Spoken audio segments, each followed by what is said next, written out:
যখন আমি ছিলাম জীবিত তখন কি কেউ আমার খবর নিত?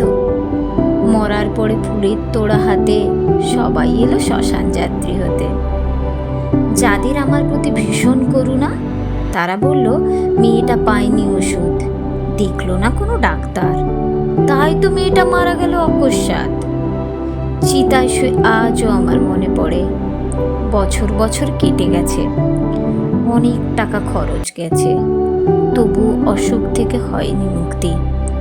তখন সবাই বলল মন্দির যাও, মসজিদ যাও, আর যদি না হয় কোনো ফল তবে শোনো, আর কত টাকা খরচ করবে?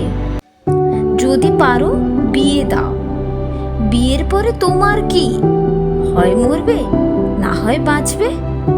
তেমন হলে শ্বশুর বাড়িতে বলেই দেবে, মরার পরে শ্মশান যাত্রার খরচ তুমিই দেবে।